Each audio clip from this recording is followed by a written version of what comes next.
വഴിയാത്രകൾ ഓരോ ഘട്ടവും കടക്കുമ്പോൾ ഓരോ യാത്രികനും ആനന്ദത്തിൻ്റെ ഒരു പ്രത്യേക ഘട്ടത്തിലേക്ക് കടക്കുകയായിരുന്നു.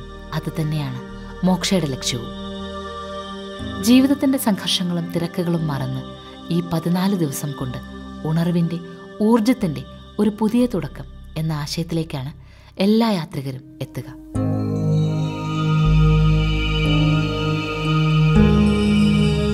കാഠ്മണ്ഡുവിൽ നിന്ന് 251 കിലോമീറ്റർ യാത്ര ചെയ്ത് വേണം ഞങ്ങൾക്ക് കൊഡാരിയിലേക്ക് എത്തുവാൻ.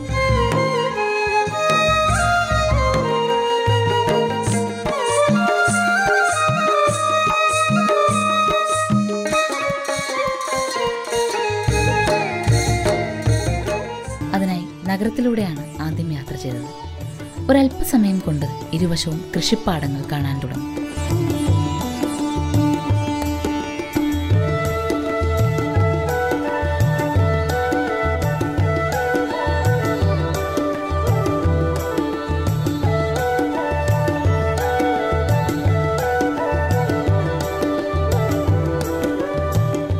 ഒരു 50 വർഷങ്ങൾക്ക് മുൻപ് നമ്മുടെ മൂന്നാർ ഇങ്ങനെയൊക്കെ ആയിരുന്നിരിക്കും എന്ന ചിന്തയാണ് മനസ്സിലുണ്ടാവുന്നത്. ക്യാബേജ് തോട്ടങ്ങൾ, ചോളം കൃഷി. ഇവിടെ മലകൾ കൂടുതലായതുകൊണ്ട് തട്ടുതട്ടായി തിരിച്ച് കൃഷി ചെയ്യുന്ന രീതിയാണ് അവലംബിച്ചിട്ടുള്ളത്.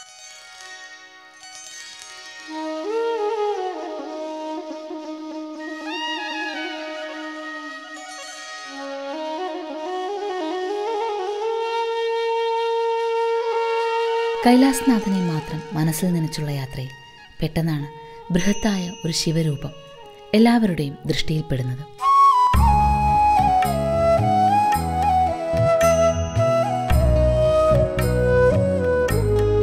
ഭക്തിപൂർ, കവരിപ്പാലൻ ചോക്കി ഇങ്ങനെ 2 ജില്ലകളുടെ അതിർത്തി പ്രദേശമായ സാൻഗയിലാണ് ഈ ശിവരൂപമുള്ളത്. ലോകത്തിലെ ഏറ്റവും ഉയരം കൂടിയ ശിവവിഗ്രഹം ഇതാണ് എന്ന സൂചനയും കാണാം. കൈലാസനാഥ മഹാദേവൻ എന്നാണ് നാമം തന്നെ. 143 അടി ഉയരമുള്ള ഈ വിഗ്രഹം നിർമ്മാണം ആരംഭിക്കുന്നത് 2004 എങ്കിൽ പൂർത്തിയായത് 2011. ചെമ്പും സ്റ്റീലും സിങ്കും സിമന്റും ഉപയോഗിച്ച് നിർമ്മിച്ചിരിക്കുന്ന ഈ വിഗ്രഹം കൈലാസയാത്രയ്ക്ക് ഒരു ഉണർവാകുന്നു.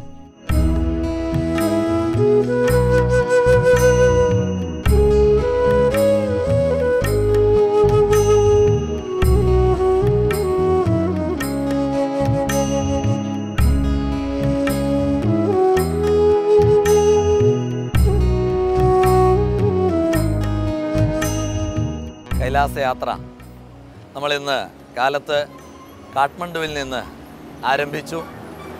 കാഠ്മണ്ഡുവിൽ നിന്ന് 8 മണിയോട് കൂടിയിട്ട് ആരംഭിച്ച യാത്ര നമ്മളിപ്പോൾ പാഞ്ചിക്കാൽ എന്ന സ്ഥലത്ത് എത്തിയിരിക്കുകയാണ്. ഇനി നമുക്ക് ഏകദേശം 75 കിലോമീറ്ററോളം യാത്ര ചെയ്യാനുണ്ട്.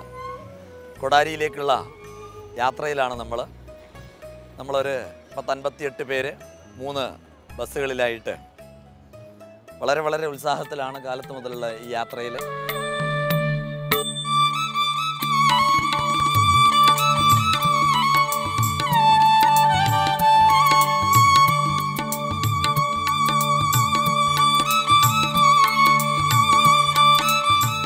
ടെൻഷനൊന്നുമില്ല, ഭഗവാൻ കാത്തോളൂ എന്ന് വിചാരിക്കുന്നു. Kathmandu has received us with a heavy rain.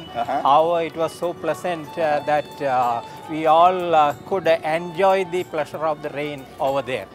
And thereafter we had a wonderful connection of a vehicle, and vehicle taken us to the Royal Grand Hotel. What is that? Royal Singhi Hotel. And it was a very, very pleasant hospitality offered by the hotel people. And we are very much thankful to the organization in arranging a very comfortable accommodation. ചേച്ചി നോക്കിക്കോട്ടെ. उल्लेप बेलने के नहीं, खाने के लिए sir. अपना अपना आओ खाओ.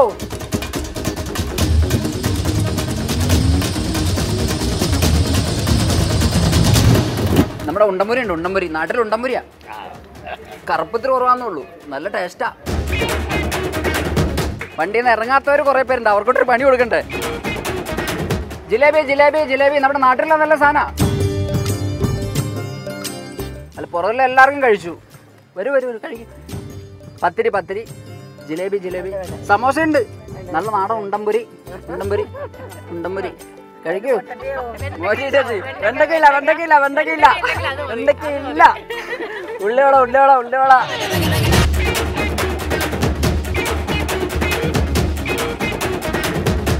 ഉണ്ടംപുരി വേണോ ചേച്ചി? നാടൻ സമോസ, ജിലേബി, വെള്ളത്തിനൂടെ കഴിക്കാൻ സുഖാ.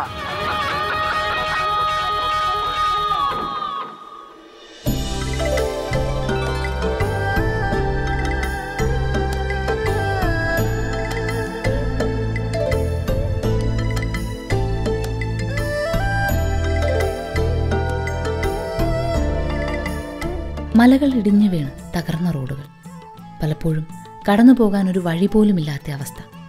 ഈ യാത്രകൾക്കൊടുവിൽ ഞങ്ങൾ കൊടാരിയിലെത്തി.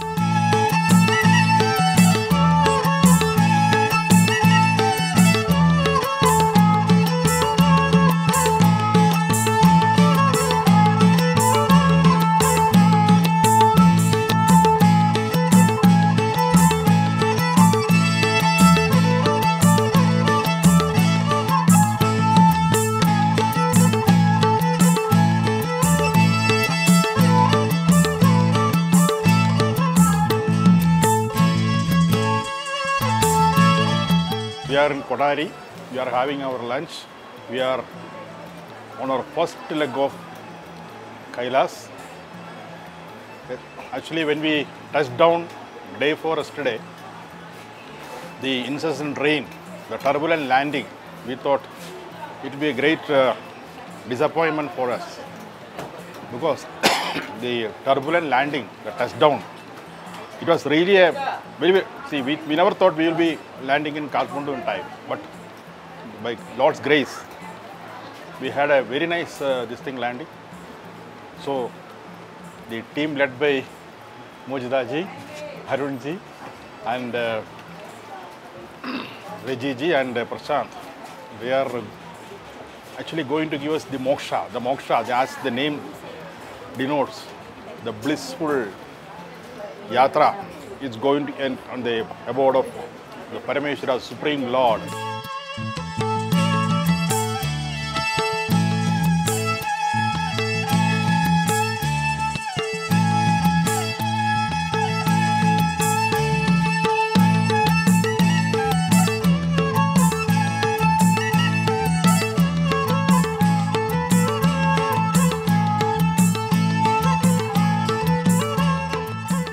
ഭക്ഷണത്തിന് ശേഷമാണ് ഓരോരുത്തരും കൊടാരിയുടെ തെരുവുകൾ ഒന്ന് കാണാനായി ഒരുങ്ങിയത്.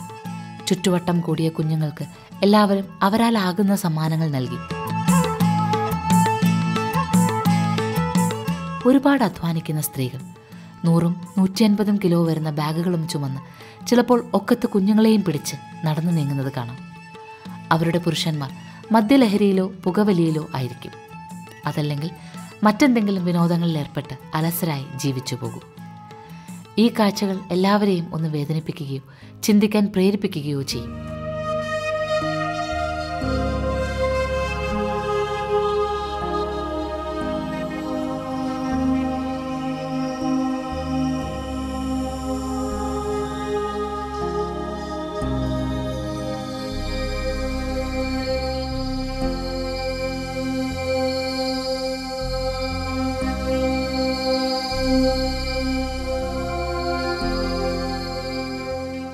നേപ്പാളി ഗൈഡ് പ്രഹ്ലാദനാണ്. പ്രഹ്ലാദൻ ഭക്തിയുടെ തൂണിലും തുരുമ്പിലും ദൈവമുണ്ട് എന്ന വിശ്വാസത്തെ പറഞ്ഞു തരുമെന്ന് നമുക്ക് പ്രതീക്ഷിക്കാം. ഇതിന് ഭാഷയില്ല. പോകാം, നമുക്ക് പോകാം പോകാം പോകാം. ശരി.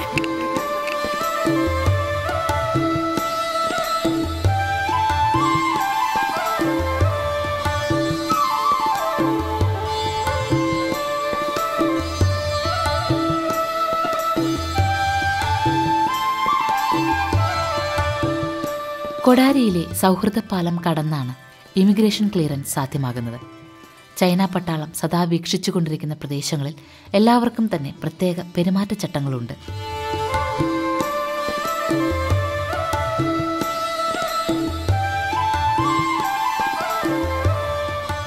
നമ്മൾ സൗഹൃദ പാലം കടന്നിരിക്കുന്നു. ഞങ്ങളുടെ ഇമിഗ്രേഷൻ ക്ലിയറൻസും യാത്രാനുമതിയും ഒക്കെ വളരെ പെട്ടെന്ന് ലഭിക്കുകയും വളരെ ചിരിച്ച മുഖത്തോടു കൂടി ചൈന ആർമി ഞങ്ങളെ സ്വാഗതം ചെയ്യുകയും ചെയ്തു. മാത്രമല്ല ഇവിടെ ഇപ്പോൾ നിന്നിട്ട് വലിയ ഭീഷണികളൊന്നും ഇല്ലാതെ തന്നെ നമുക്ക് ഫ്രണ്ട്ഷിപ്പ് ബ്രിഡ്ജിനെ കാണാനുമാകുന്നുണ്ട്.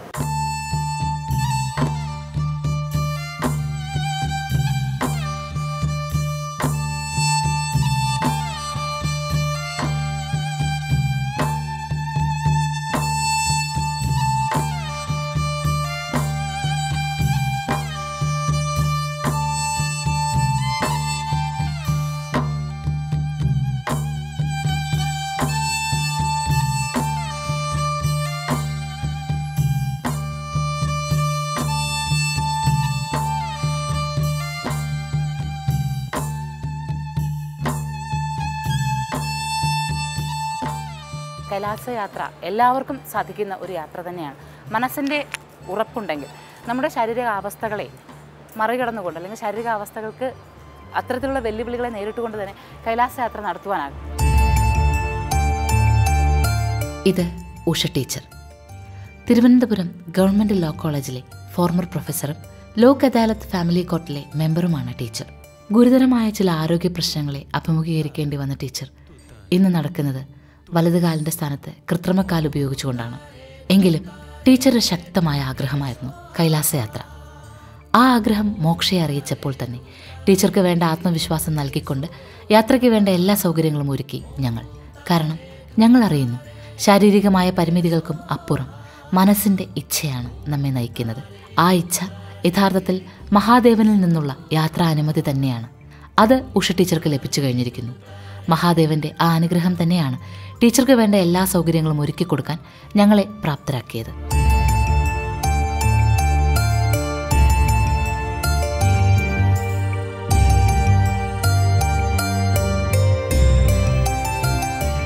ഉഷ ടീച്ചർ, എങ്ങനെയുണ്ട്? നമ്മളിപ്പോൾ സൗഹൃദ പാലം കഴിഞ്ഞു. അതായത് നമ്മുടെ യാത്രയുടെ ആദ്യത്തെ കടമ്പ നമ്മൾ കടന്നു എന്നർത്ഥം. ഇതുവരെ യാത്ര ചെയ്തിട്ട് എങ്ങനെയുണ്ട്? എന്ത് തോന്നുന്നു? വളരെ സന്തോഷം തോന്നുന്നു. അതെ, എങ്ങനെ ഇവിടെ യാത്ര വളരെ നന്നായിരുന്നു. എല്ലാവരുടെയും സഹകരണം കൊണ്ട് ഇവിടെ എത്താൻ പറ്റി. അത് തന്നെയാണ് ഏറ്റവും വലിയ സന്തോഷം. ഭഗവാന്റെ പ്രസൻസ് ഫീൽ ചെയ്യുന്ന നിമിഷങ്ങളായിരുന്നു. അതെയല്ലേ? ടീച്ചർ ഓരോ ചുവടും വെക്കുന്നത് ഞങ്ങൾ കുറേ പേരുടെ സൗഹൃദത്തിൻ്റെ സഹായത്തോടു കൂടിയാണ്. ഞങ്ങൾ എല്ലാവരും ഒരു ഒറ്റ മനസ്സോടായിട്ടാണ് ഇനിയുള്ള യാത്ര. ഹായ്. എല്ലാ രാജ്യവും തമ്മിൽ സൗഹൃദം ഉണ്ടാകട്ടെ. വിശ്വാസങ്ങളുടെ വേരുകളോടുന്ന ഇതുപോലെ സപ്തകോശി നദി ഒരു ഭേദവും കൽപ്പിക്കാതെ ഒഴുകുന്ന നാടിലൂടെ സ്വതന്ത്രമായി ഏറ്റവും നല്ല ചിന്തകളോടുകൂടി സഞ്ചരിക്കുവാൻ ഓരോ മനുഷ്യനും, ലോകത്തിലെ മുഴുവൻ പൗരനും ഒരൊറ്റ രാജ്യത്തിൻ്റേത് എന്നതുപോലെ പെരുമാറുന്നൊരു കാലം വരട്ടെ എന്ന് ഈ സൗഹൃദ പാലത്തിൽ വെച്ച് സൗഹൃദത്തോടെ നമുക്ക് ചിന്തിക്കാം. അല്ലേ ടീച്ചർ?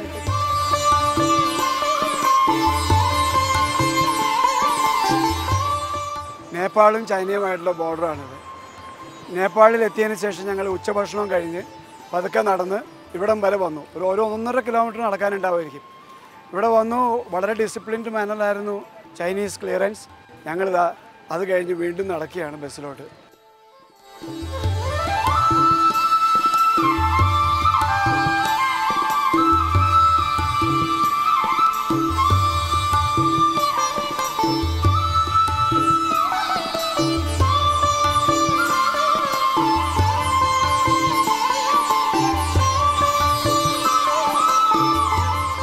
കൊടാരിയിൽ നിന്നും പിന്നീടുള്ള യാത്ര 2 ബസ്സുകളിലായിരുന്നു. അത്യന്താധുനിക സൗകര്യങ്ങൾ എല്ലാമുള്ള ആ ബസ് ഞങ്ങൾ യാത്രക്കാരെയും കൊണ്ട് ഞാലത്തേക്ക് പുറപ്പെട്ടു. ഈ യാത്ര ആരംഭിക്കുന്നത് തന്നെ തിബറ്റൻ അതിർത്തിയിലെ സാങ്മു എന്ന നഗരത്തെ കണ്ടുകൊണ്ടാണ്.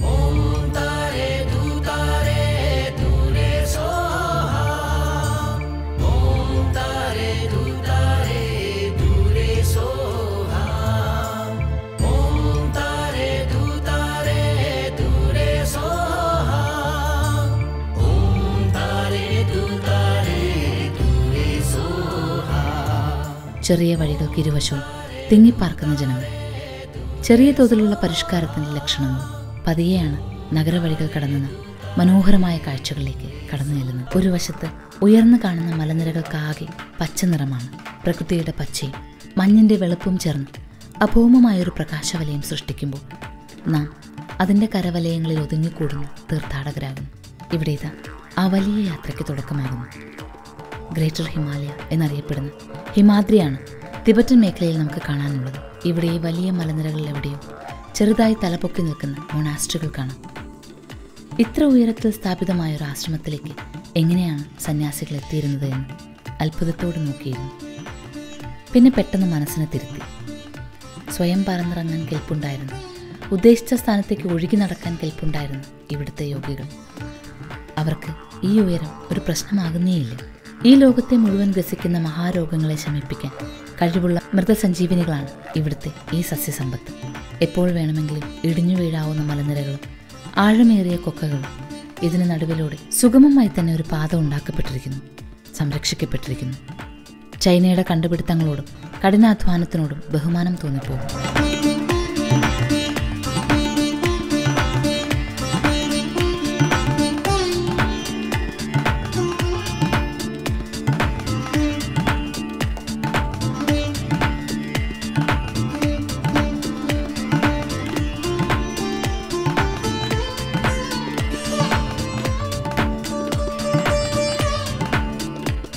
അങ്ങനെ ഒരു ദിവസത്തിൻ്റെ യാത്രയ്ക്കൊടുവിൽ സായാഹ്നത്തിൽ ഞങ്ങൾ ഞാലത്തിലേക്കെത്തി.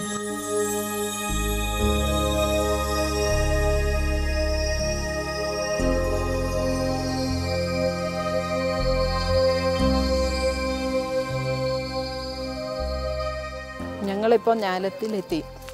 അവിടെ നിന്ന് രാവിലെ 9 മണിയോടുകൂടിയാണ് ഞങ്ങൾ പുറപ്പെട്ടത്.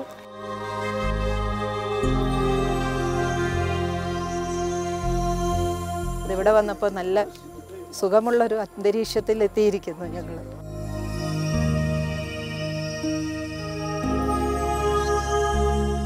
ഹോട്ടലിലെത്തി. ശീശാബഹ മഹ ഹോട്ടൽ എന്ന് പറഞ്ഞതാണ് എത്തിയിരിക്കുന്നത്. കണ്ടിട്ട് കൊള്ളാമെന്ന് തോന്നണം. ഉള്ളിലുള്ള കാര്യങ്ങൾ എങ്ങനെയാണെന്ന് അറിയില്ല. പ്രതീക്ഷിച്ചതിലും നല്ലൊരു ഇതിലേക്കാണ് ഞങ്ങൾ എത്തിയിരിക്കുന്നത്.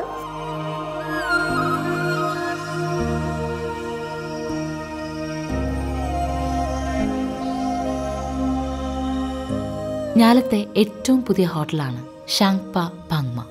ഞാലത്തേക്ക് എത്തുമ്പോഴാണ് സാധാരണ യാത്രികർക്ക് ഹൈമഭൂവിൻ്റെതായ പല ശാരീരിക അസ്വസ്ഥതകളും ഉണ്ടാകുന്നത്.